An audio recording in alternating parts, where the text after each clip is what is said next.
मिलनोत्कंठा लीला। श्री प्रिया चंपकलता के कुंज में एक फव्वारे के पास बैठी हैं। फव्वारे का जल लगभग 10 गज चारों ओर से बने हुए कुंड में झरझर कर गिर रहा है। कुंड के चारों ओर उजले रंग के चमकीले एवं कहीं कहीं पर सुनहले रंग के पत्थरों की सुंदर गज हैं। कुंड में उतरने के लिए चारों दिशाओं में छोटी छोटी सीढ़ियां बनी हुई हैं। कुंड के जल पर कमल के हरे हरे बड़े बड़े पत्ते फैले हुए हैं तथा उन पर कमल के पुष्प खिले हुए हैं। नीले, लाल एवं उजले 3 रंग के कमल के पुष्प वायु के झोंकों से हिल रहे हैं। फव्वारा लगभग 3-4 गज ऊंचा है। उस पर पत्थर का हंस बना हुआ है। हंस ने अपनी चोंच में डंडी सहित कमल का पुष्प ले रखा है। उसी पुष्प के छिद्र से फव्वारे का जल मोती की भांति झरता हुआ कुंड में गिर रहा है। कुंड के चारों ओर सुगंधित पुष्पों से लदी हुई एक एक झाड़ी को बड़े सुंदर ढंग से काट छाट कर उस पर राधा श्याम का मेहराब बना दिया गया है। मेहराब के दोनों ओर छोटे छोटे संगमरमर की बेंचें हैं। झाड़ी के पीछे एक एक आम का पेड़ है जिस पर बैठी हुई कोयल कुहू कुहू कर रही है। फव्वारे के कुंड के दक्षिण की ओर जो गज है उसी पर श्री प्रिया उत्तर की ओर मुख किए बैठी हैं। उनके दोनों पैर कुंड की पहली सीढ़ी के ऊपर टिके हुए हैं तथा दोनों हाथों से अपने कपोलों को पकड़े हुए वे नीची दृष्टि किए बैठी हैं। उनके पीछे विमला मंजरी खड़ी हैं तथा मधुमती मंजरी हाथ में वीणा लिए उनकी बाईं ओर बैठी हैं। वीणा बजाने की मुद्रा में बैठी हुई वह श्री प्रिया की आज्ञा की बाट देख रही हैं। श्री प्रिया कुछ सोचते हुए इतनी तल्लीन हो गई हैं कि अभी थोड़ी देर पहले मधुमती को वीणा लाने के लिए कहा था, पर मधुमती के वीणा ले आने पर भूल गई कि यहाँ क्या हो रहा है, मैं कहाँ हूँ। कभी कभी दृष्टि उठाकर हिलते कमलों की ओर देख लेती हैं, किंतु फिर भी उनकी दृष्टि मधुमती की ओर नहीं जाती। मधुमती मंजरी पीछे खड़ी हुई विमला मंजरी को आंखों से कुछ संकेत करती हैं। विमला मंजरी अपनी कंचुकी से श्याम सुंदर का अत्यंत सुंदर चित्र निकालकर श्री प्रिया के दाहिनी ओर आकर बैठ जाती हैं। श्री प्रिया विमला मंजरी के बैठ जाने पर कुछ तिरछी दृष्टि से उस ओर देखने लगती हैं। उधर देखते ही चित्र पर दृष्टि चली जाती है। श्री प्रिया चटपट उस चित्र को विमला मंजरी के हाथ से ले लेती हैं तथा देखने लगती हैं। देखते ही आंखों में आंसू भर आते हैं। श्री प्रिया आंसू रोकने की चेष्टा करती हैं पर आंसू रुकते नहीं। चित्र को हाथ में लिए हुए श्री प्रिया चाहती हैं कि उसे देखूं, पर उनकी आंखें आंसुओं से पूर्णतः भर जाती हैं और वे चित्र को नहीं देख पाती। चित्र देखने के लिए वे बार बार अंचल से आंसू पोंछती हैं, पोंछकर फिर चित्र की ओर देखती हैं, पर देखते ही पुनः आंखें आंसुओं से भर जाती हैं। इस प्रकार 5-6 बार चेष्टा करने पर भी श्री प्रिया उस चित्र को देख नहीं पा रही हैं। अतः व्याकुल होकर चित्र को तो हृदय से लगा लेती हैं तथा सिर ऊंचा करके रोने लग जाती हैं। कुछ क्षण इसी भांति बीत जाते हैं। मधुमती वीणा को रख देती हैं तथा अपने अंचल से प्रिया के आंसुओं को पोंछने लग जाती हैं। कुछ देर रोते रहने के बाद फिर प्रिया को कुछ धैर्य होता है एवं वे लड़खड़ाते स्वर में कहती हैं, मधुमती कुछ गा। मधुमती वीणा कंधे पर रखकर गाने लगती हैं। ये नैना रिजवार नयरी, एक ही बार बिलो की श्याम को, तज घर बार फकीर भयरी। अब देखे बिन आंसू ढारत, जुग समान पल बीत गएरी। नारायण येहू अति चंचल, फल पाए जस बीज बयरी। गाते गाते स्वयं मधुमती की आंखों से भी आंसू बहने लगते हैं। श्री प्रिया तो इस बार सिसक सिसक कर रोने लग जाती हैं। मधुमती धैर्य धारण करके वीणा को तुरंत वहीं रख देती हैं तथा श्री प्रिया के गले में दाहिना हाथ डालकर बाएं हाथ में अपना अंचल लेकर प्रिया के आंसुओं को पोंछने लग जाती हैं। कुछ देर बाद श्री प्रिया को कुछ धैर्य होता है। वे कुछ गंभीर सी होकर वहाँ से उठकर पीछे की जो झाड़ी थी उसके पास जाकर उत्तर की ओर मुँह करके बैठ जाती हैं। झाड़ी के मेहराब के दोनों ओर बैठने के लिए छोटे छोटे संगमरमर पत्थर की जो बेंचें बनी हुई हैं, श्री प्रिया उसी के सहारे पीठ टेक कर बैठी हैं। इसी समय कुंज के पूर्वी द्वार से रूपमंजरी आती हैं। रूपमंजरी के मुख पर अत्यधिक प्रसन्नता छाई हुई है। वह आकर राधा रानी के पास बैठ जाती हैं तथा बड़ी प्रसन्नता के स्वर में कहती हैं, मेरी रानी, आज मधुमंगल ने बड़ा काम किया, नहीं तो मैया आज श्याम सुंदर को वन में जाने के लिए पूर्णतः रोक ही चुकी थी। तुम्हारा अनुमान ठीक ही निकला। आज नाग पंचमी की पूजा है। पहले तो पूजा कराने के लिए एवं फिर श्याम सुंदर के द्वारा ब्राह्मण भोजन कराने के लिए मैया ने उन्हें रोक ही लिया, पर मधुमंगल वहीं श्याम सुंदर से लड़ पड़ा और इतनी धूम मचा दी कि उसने भोजन करना भी अस्वीकार कर दिया। उसके न खाने से श्याम सुंदर भी भला कैसे खाते? उन्होंने भी भोजन करना अस्वीकार कर दिया। मधुमंगल कहता था कि कल इसने वचन दिया है, आज के हारे हुए दांव कल अवश्य चुका दूंगा। अब यह आनाकानी करता है कि मैया आज वन जाने के लिए मना करती हैं। श्याम सुंदर के न खाने के कारण मैया ने हार मानकर यह आज्ञा दे ही दी कि अच्छा, 1.5 पहर दिन चढ़ते चढ़ते मैं पूजा समाप्त कर दूंगी, फिर तो वन में चले जाना। अतः मेरी रानी, अब वे आएंगे तो अवश्य, पर संभवतः कुछ विलंब हो जाए। रूपमंजरी की बात सुनकर रानी के हृदय में आशा एवं प्रसन्नता भर जाती है। वे रूपमंजरी को हृदय से लगाकर प्यार करती हुई इस शुभ संवाद के लिए कृतज्ञता से प्रकट करती हैं। इसी समय राधा रानी की साड़ी उड़ती हुई वहाँ आती है। आकर राधा रानी के सामने बैठ जाती है। राधा रानी उत्कंठा भरी दृष्टि से देखती हुई साड़ी को अपने बाएं हाथ पर रख लेती हैं तथा दाहिने हाथ से उसके सिर को सहलाती हुई पूछती हैं, साड़ी के, मेरे प्यारे श्याम सुंदर का समाचार तो अवश्य लाई होगी। बोल, श्याम सुंदर के आने में कितना विलंब है? सारी कहती है, रानी, वे गायों के साथ नंद भवन के द्वार से बाहर हुए ही थे कि मैं तुम्हें सूचना देने आ गई हूँ। इस सूचना से रानी की प्रसन्नता की सीमा नहीं रहती।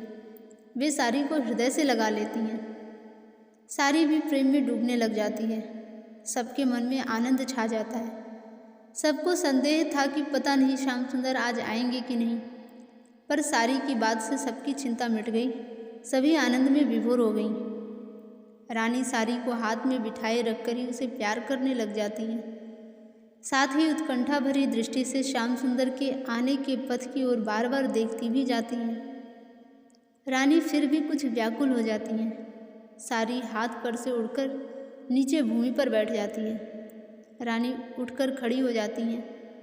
थोड़ी देर खड़ी रहकर फिर जिस बेंच के सहारे वे बैठी हुई थी उस पर बैठ जाती हैं। इस बार उनका मुख पूर्व की ओर हो जाता है तथा पीठ बेंच के हत्थे पर टेक कर उसी बेंच पर पैर फैलाकर बैठ जाती हैं तथा धीरे से कहती हैं, सारी के, इधर आ। सारी उड़कर चरणों के पास जो बेंच का हत्था था उस पर बैठ जाती है।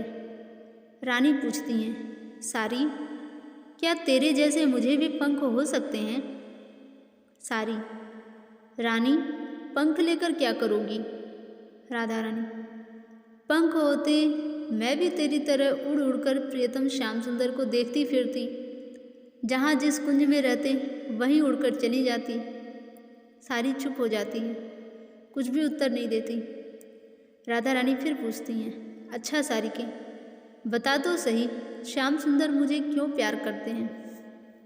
सारी कुछ देर चुप रहकर रानी के मुखमंडल की ओर देखती है, फिर कहती है, रानी, कभी श्याम सुंदर से पूछकर बताऊंगी। राधा रानी, पर देखना भला वे कहीं तुम्हें ठग नहीं लें। सारी, मेरी प्यारी रानी, वे मुझे नहीं ठगेंगे, मुझको भी वे बहुत प्यार करते हैं। राधा रानी प्रसन्न सी होकर कहती हैं, अच्छा, तुझे क्यों प्यार करते हैं यह बता। सारी कहती है, रानी, एक दिन मैं उड़कर गई, वहाँ जाते ही श्याम सुंदर ने मुझे हाथ पर उठा लिया। हाथ पर रखते ही उनकी आंखों से आंसू झरने लगे, कंठ रुंध गया। फिर कुछ देर बाद धैर्य धारण करके बोले कि सारी के, तुम्हें देखते ही मेरे प्राण व्याकुल हो जाते हैं। तू मेरी प्राणेश्वरी राधा की सारी है। आ, मेरी प्रिया ने अपने हाथों से स्पर्श करके तुम्हें मेरे पास भेजा होगा। सारी, आ मेरे हृदय में बैठ जा। सच सारी, देख, मैं तुम्हें जिस क्षण हाथ पर लेता हूँ उसी क्षण मेरे चारों ओर मेरी प्यारी राधा ही राधा दिखने लग जाती है। सारी, इसीलिए तो मुझे प्राणों के समान प्यारी लगती है। रानी के मुख पर गंभीरता छा जाती है। वे कुछ देर चुप रहकर कहती हैं, सारी, एक बात पूछती हूँ, तू ठीक ठीक बताएगी ना? सारी, हाँ रानी, अवश्य बताऊंगी। राधा रानी, अच्छा बता, कोई ऐसी औषधि तू जानती है कि जिसके खाने से मैं मर जाऊं? सारी कुछ देर चुप रहकर सोचती है। इसी समय ललिता दबे पांव मुस्कुराती हुई पश्चिम की ओर से आ जाती हैं। रानी इस प्रकार तल्लीन हो रही थी कि ललिता के आने का उन्हें तनिक भी पता ही नहीं लगता। ललिता राधा रानी की बात सुन लेती हैं तथा सारी को कुछ संकेत करती हैं। ललिता के संकेत को सारी समझ जाती है। इसी बीच में राधा रानी फिर कहती हैं, हाँ सारी, सच, बड़ी विनय से पूछती हूँ कि मैं मर सकूँ, इसके लिए तो कोई उपाय बता सकती है? सारी कहती है, रानी, मरकर क्या करोगी? राधा रानी, देख, मरकर सदा के लिए श्याम सुंदर के चरणों में चिपट जाऊंगी। मेरी देह ही मुझे श्याम सुंदर से अलग रख रही है। सारी, पर रानी, फिर श्याम सुंदर की क्या दशा होगी, यह भी तुमने कभी सोचा है? राधा रानी घबरा सी जाती हैं तथा अत्यधिक त्वरा से कहती हैं, ओह, मैं तो सचमुच भूल गई। ना सारी, मैं नहीं मरूंगी। आह, मेरे मरते ही प्यारे श्याम सुंदर जीवित नहीं रहेंगे। ओह, मैं तो सर्वथा बावली हो गई थी। ठीक समय पर तूने मुझे सावधान कर दिया। ना, अब मैं नहीं मरूंगी। अब रानी आंखें बंद करके कुछ सोचती हैं तथा फिर कहती हैं, सारी, तू जानती है श्याम सुंदर आजकल कहाँ चले जाते हैं? रानी की बात सुनकर सारी पुनः सोचने लगती है। रानी आंखें खोलकर फिर कहती हैं, हाँ हाँ, बता, महीनों हो गए वे इधर इन निकुंजों में तो आए ही नहीं, पता नहीं कहाँ चले जाते हैं। राधा रानी का मुखमंडल कुछ लाल लाल होने लग जाता है तथा वे भावाविष्ट होने लगती हैं। उन्हें ऐसा प्रतीत हो रहा है कि मैं प्रतिदिन इन कुंजों में आती हूँ, पर श्याम सुंदर यहाँ नहीं आते, कहीं दूसरी जगह चले जाते हैं। इसी भाव से भावित होकर वे सारी से फिर पूछने लगती हैं, हाँ, तू तो उड़ सकती है, उड़कर देखती होगी वे कहाँ चले जाते हैं, कहीं मार्ग तो नहीं भूल जाते? हाँ सारी, वे बड़े सरल हैं, उन्हें कोई भी बुलावा दे सकता है।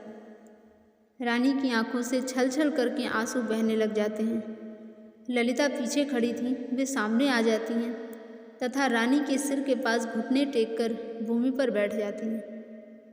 रानी की दृष्टि ललिता पर नहीं जाती, वे भाव समाधि में अधिकाधिक डूबती जा रही हैं। ललिता कुछ देर तक रानी की ओर एकटक देखती रहती हैं। राधा रानी भी कुछ देर तक आंख बंद किए रहती हैं, कुछ भी नहीं बोलती। फिर एकाएक कह उठती हैं, सारी, जा, ललिता को बुला ला। रानी की बात सुनकर ललिता वहीं उस बेंच की कोर पर बैठ जाती हैं तथा कहती हैं, क्यों बहन, मैं तो तेरे पास ही हूँ। ललिता की बात सुनकर राधा रानी कहती हैं, अच्छी बात है, तू आ गई। देख, तुम्हें एक बात सुनाती हूँ, धैर्य से सुनना, घबराना मत भला। ललिता, ना बहन, मैं शांति से सुनूंगी, घबराऊंगी नहीं, तू सुना। राधा रानी, देख, मुझे एक रोग हो गया है, मैं अब तक तुम लोगों से छिपाती रहती थी, पर आज मेरे जीवन का अंतिम क्षण उपस्थित है, इसीलिए तुमसे सब बात खोलकर कह देना चाहती हूँ। क्यों, सुनकर अशांत तो नहीं हो जाएगी? ललिता की आंखों में प्रेम के आंसू भर आते हैं। वे कहती हैं, ना, मैं अशांत नहीं होंगी, तू अपना अंतर खोलकर बता। राधा रानी, देख, तुझे याद होगा, आज से हजारों हजारों वर्ष पहले मैंने श्याम सुंदर को केवल एक बार देखा था, बस। उसके बाद फिर उन्हें मैंने कभी नहीं देखा। प्रेम की ऊंची अवस्था में जब प्यारे का एक क्षण के लिए भी वियोग होता है, तब वह एक क्षण ही युग के समान प्रतीत होने लग जाता है। श्री श्याम सुंदर जब वन को चले जाते थे तो श्री गोपीजनों को उनका विरह इतना दुखदायी हो जाता था कि एक त्रुटि भी उनके लिए युग के समान प्रतीत होने लगती थी। यह वर्णन श्रीमद् भागवत में ही आया है। इसी प्रकार राधा रानी के हृदय में जो भाव तरंगे उठती हैं वे तो सर्वथा असीम अतुलनीय हैं। जब कभी श्री प्रिया को श्याम सुंदर के विरह की अनुभूति एक क्षण के लिए भी होती है, उस समय उन्हें ऐसा प्रतीत होता है मानो युग बीत गए हैं और तब से मैंने श्याम सुंदर को नहीं देखा है। यद्यपि प्रतिदिन श्री प्रिया से श्याम सुंदर का मिलन होता है, पर प्रिया भावाविष्ट होकर यह समझने लगती हैं कि मेरा यह मिलन भावना से प्रतीत होने लग गया था। ध्यान करते करते मैं सुध बुध भूल जाती हूँ और कुछ का कुछ सोचने लगती हूँ। वस्तुतः श्याम सुंदर तो हजारों हजार वर्ष से मेरे पास आए ही नहीं हैं। उसी प्रकार आज भी श्री प्रिया को भ्रम हो रहा है कि श्याम सुंदर से मिले बहुत दिन हो गए। प्रेम की इस अवस्था को कोई वाणी से नहीं बता सकता।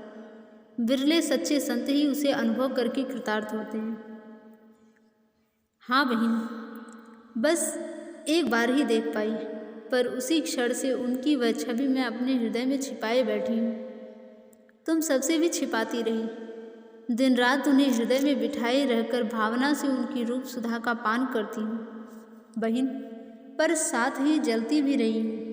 वह विचित्र सी दशा है। रूप सुधा के समुद्र में डूबी रहकर भी मैं जलती रही हूँ। कभी यह भ्रम हो जाता था कि प्यारे श्याम सुंदर आए हैं, मुझे अत्यंत प्यार कर रहे हैं। बस इसी आनंद में रात समाप्त हो जाती। फिर सोचती कि ना, यह तो सचमुच मुझे भ्रम हो गया था। हृदय में बैठाए रखकर श्याम सुंदर के साथ मैं भावना का आनंद लूटने लगती हूँ। इसी प्रकार हजारों लाखों वर्ष बीत गए हैं। मैं एक क्षण में तो आनंद के समुद्र में डूबने लगती हूँ और दूसरे ही क्षण हृदय विरहाग्नि से दग्ध होने लगता है।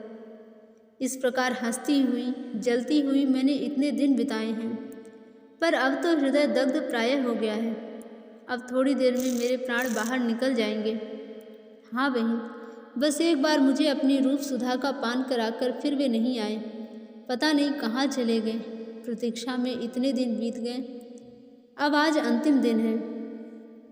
रानी यह कहकर रुक जाती हैं। ललिता कुछ भी नहीं बोलती। वे एकटक श्री प्रिया के मुखारविंद की ओर देखती रह जाती हैं। रानी फिर कहने लगती हैं, हाँ अब देख, तुझे हृदय को कठोर बनाना पड़ेगा। बहन, तू मुझे अतिशय प्यार करती है। मेरे विरह में पता नहीं तेरे प्राण रहेंगे या नहीं, पर बहन कुछ क्षण के लिए धीरज रखना। देख, अब अधिक देर नहीं है, मेरे प्राण निकलने वाले ही हैं। तू मेरे प्यारे श्याम सुंदर के उस चित्र को मेरे हृदय पर रख दे। जब प्राण निकल जाएं, तब उस चित्र को मेरे अंचल से बांध देना, भली भांति कसकर बांध देना, तथा उस चित्र के साथ ही मेरे प्यारे श्याम सुंदर के कुंड में मेरी समाधि दे देना। देख, धीरज से अपनी प्यारी सखी की यह अंतिम सेवा करना। यह कहकर रानी रुक जाती हैं। उनकी दशा देखकर ललिता अतिशय व्याकुल होकर सोचने लगती हैं कि क्या उपाय करूं जिससे प्यारी सखी को सांत्वना मिले। कुछ क्षण सोचकर वे राधा रानी के कान में कहती हैं, बहन, प्यारे श्याम सुंदर आ गए। वह देखो, विशाखा के कुंज की पगडंडी पर खड़े हैं। रानी के कानों में ये शब्द पड़ते ही वे चटपट उठकर बैठ जाती हैं तथा कुछ लजाई सी होकर उधर ही देखने लगती हैं। दृष्टि के सामने विशाखा के कुंज की पगडंडी पर नीली साड़ी पहने तथा पीले रंग की ओढ़नी कंधे पर रखे हुए उसी समय अनंग मंजरी आ जाती हैं। उसकी नीली साड़ी एवं पीले रंग की ओढ़नी को देखकर श्री प्रिया समझने लगती हैं कि सचमुच श्याम सुंदर आ रहे हैं, अतः उन्हें धैर्य हो जाता है। फिर वे धीमे स्वर में कहने लगती हैं, देख, प्यारे श्याम सुंदर आ रहे हैं। मैं छिप जाती हूँ। तू कह देना कि राधा तो आज नहीं आ सकेगी। आज देखूंगी कि वे मुझे ढूंढने कहाँ जाते हैं। राधा रानी यह कहकर खड़ी हो जाती हैं तथा दौड़ने लगती हैं।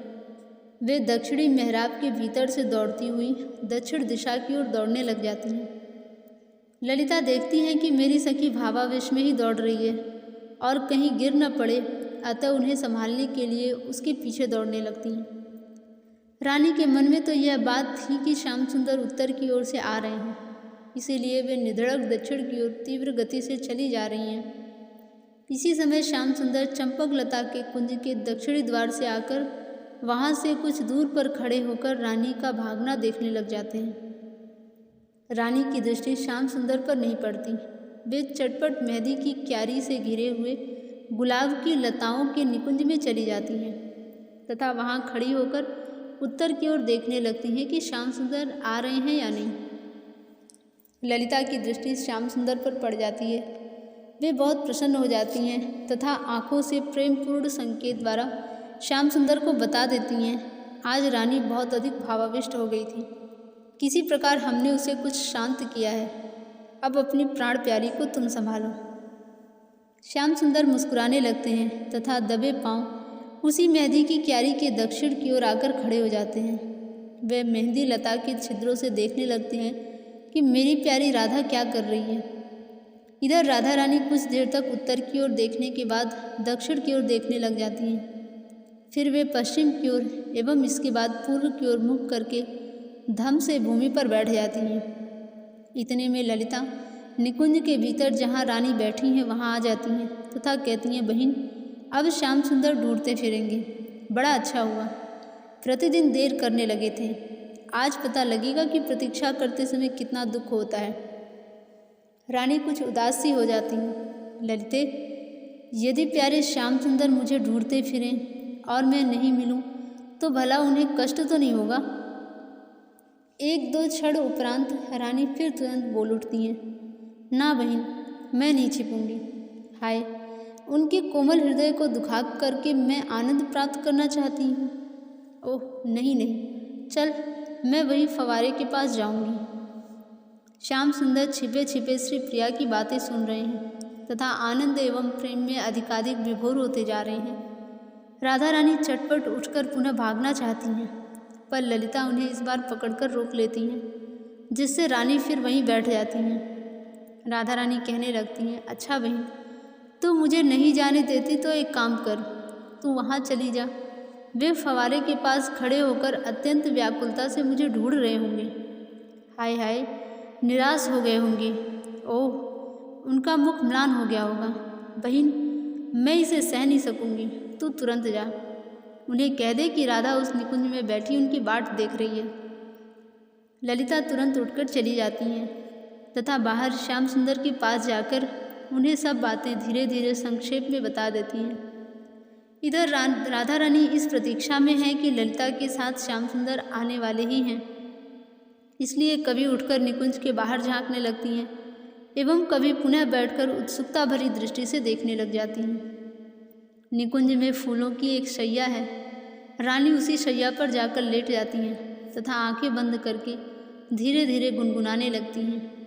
श्याम सुंदर एवं ललिता मेहंदी लता के छिद्रों से झांक कर श्री प्रिया की प्रेम लीला देख रहे हैं। श्री प्रिया एक पद गुनगुना रही हैं, पर स्पष्ट सुन नहीं पड़ता, पर बीच बीच में उसके दो एक शब्द सुनाई पड़ते हैं तथा अपनी दोनों हथेली पर अपना मुख रखकर कुछ सोचने लग जाती हैं। फिर वे कहती हैं, प्यारे श्याम सुंदर, हृदय का कोना कोना तुम्हारा है। हाँ मेरे जीवन सर्वस्व, इस हृदय को प्रतिदिन तुम्हारे लिए ही सजा सजा कर रखती हूँ। देखो, आज भी तेरे ही लिए इसे सजाकर तेरी प्रतीक्षा में बैठी हूँ, पर पता नहीं तुम क्यों नहीं आ रहे हो। विकलता के कारण श्री प्रिया उठकर खड़ी हो जाती हैं। वे बावली सी होकर निकुंज के बाहर निकल पड़ती हैं। बाहर निकलते ही और भी भावाविष्ट हो जाती हैं। निकुंज के द्वार पर पत्तों से बना हुआ खेल का एक झूला था। उसे देखकर उन्हें ऐसा प्रतीत होने लगता है कि मैं झूले पर झूल रही हूँ और प्यारे श्याम सुंदर बहुत वेगपूर्वक झोंटा दे रहे हैं, जिससे मेरी साड़ी पवन के झोंकों में उड़ रही है। इस बार इतने वेग से झोंटा लगा है कि मेरी साड़ी का अंचल नीचे गिर गया है तथा गुलाब के कांटों में उलझ गया है। रानी फिर ऐसा अनुभव करने लगती है कि मैं रूठ गई हूँ तथा झूले को बलपूर्वक रोक करके उतर पड़ी हूँ। प्यारे श्याम सुंदर भी मेरे पीछे उतर पड़े हैं तथा मुझसे कह रहे हैं, ना, अब ठीक से धीरे धीरे झोंटा दूंगा। प्रिय, फिर चलो झूलेंगे। इसी भावावेश में श्री प्रिया दृष्टि विहीन सी होकर उस मेहंदी की क्यारी की परिक्रमा लगाने लगती हैं और ना, अब नहीं झूलूंगी, अब नहीं झूलूंगी कहती हुई वहाँ पहुँच जाती हैं जहाँ श्याम सुंदर खड़े हैं। वे इसी भावावेश में श्याम सुंदर से टकरा जाती हैं श्याम सुंदर का स्पर्श होते ही श्री प्रिया समझने लगती हैं कि वे मुझे आग्रहपूर्वक झूले पर ले जाना चाहते हैं। इसीलिए श्री प्रिया प्रेम में अतिशय अधीर हो जाती हैं तथा बाहर से कपट क्रोध करती हुई उसी भावावेश में वहाँ खड़े हुए श्याम सुंदर का हाथ वस्तुतः पकड़ लेती हैं एवं कहती हैं, देखो अब यूँ नहीं झूलूंगी, लाओ ये तुम्हारा पीताम्बर, मैं इसे कसकर अपने ऊपर बांध लूँगी, फिर कोई बात नहीं। श्याम सुंदर श्री प्रिया के हृदय के भावावेश को जान लेते हैं और सचमुच हंसकर अपना पीताम्बर श्री प्रिया पर ओढ़ाने लग जाते हैं तथा कहते हैं, प्रिय तू जो कहेगी वही करूँगा। श्याम सुंदर के इन वचनों के कानों में पड़ते ही श्री प्रिया प्रकृतिस्थ हो जाती हैं। वे देखती हैं कि प्यारे श्याम सुंदर मुझे पीताम्बर ओढ़ा रहे हैं। रानी को सारी बातें स्मरण हो आती हैं तथा वे सकुचा जाती हैं। श्याम सुंदर उन्हें अपने हृदय से लगा लेते हैं। ललिता खिलखिलाकर हंस पड़ती हैं। सखियाँ और दासियाँ दौड़ती हुई वहाँ से आ जाती हैं तथा उनकी सेवा के कार्य में लग जाती हैं। जय जय श्री राधे।